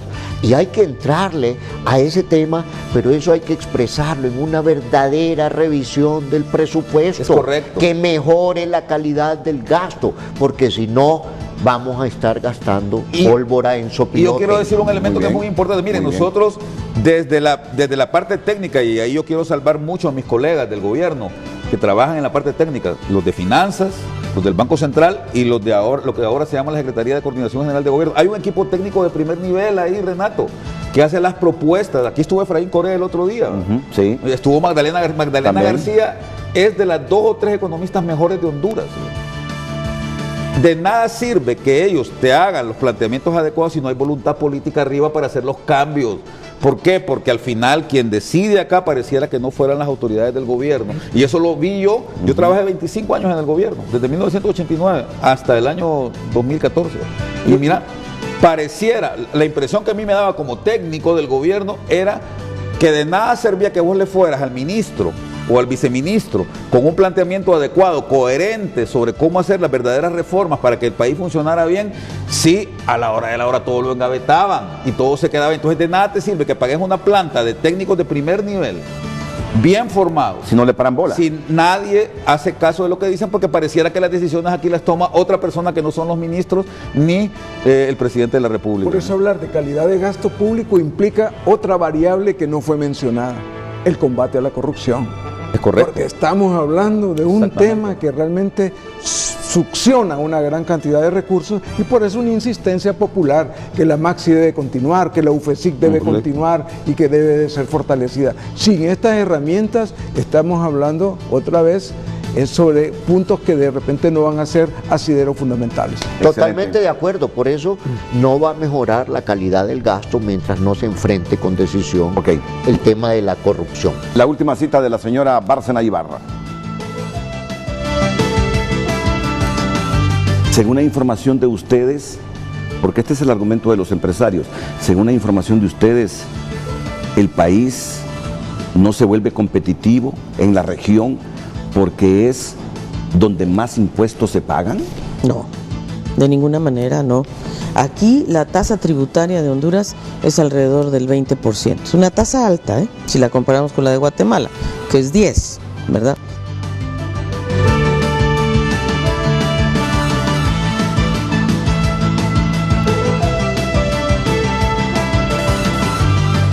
Ya regresamos a Frente a Frente, gracias a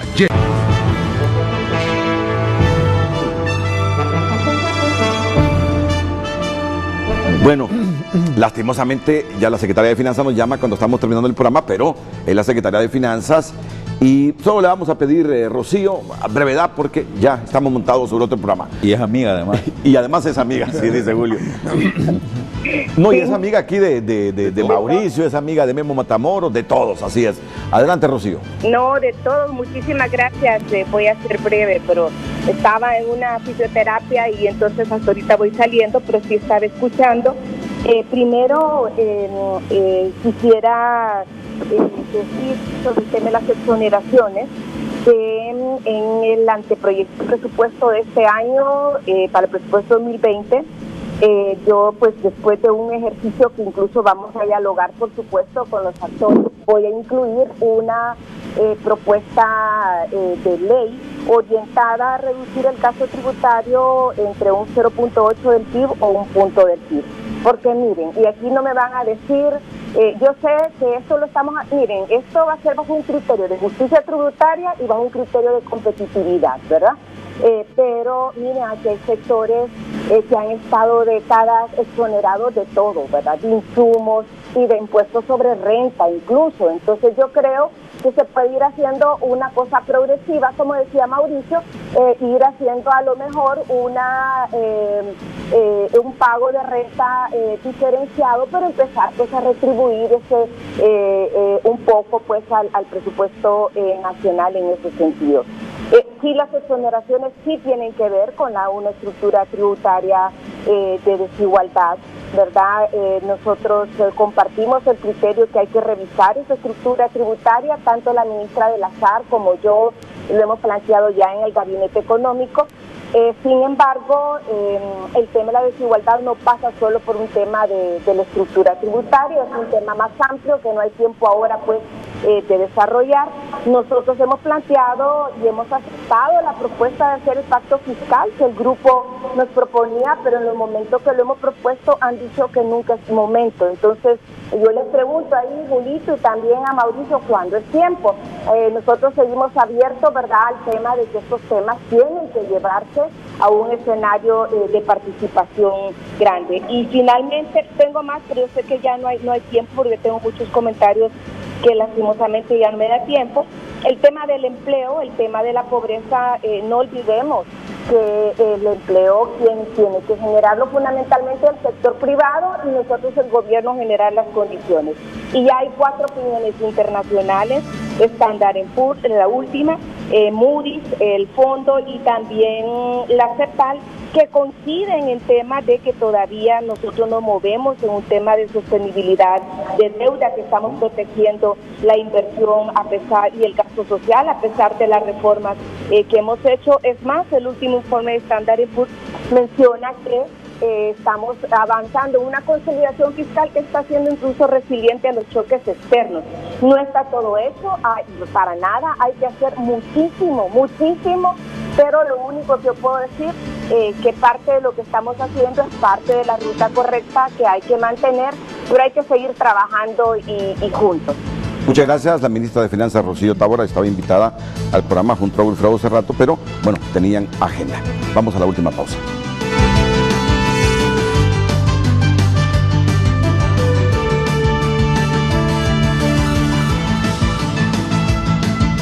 Abre tu cuenta ya y comienza a ganar porque le damos valor a tus ahorros.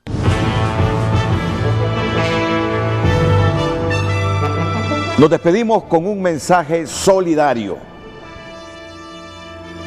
para Raf Flores. Que Dios lo cuide y que esperamos verlo con una salud estable en los próximos días. Así que gracias, Mauricio. Un placer. Gracias, Julio. Muchas gracias. Gracias, Guillermo. Gracias a todos ustedes. Buenos días. La mañana del 5, a continuación aquí en la pantalla líder.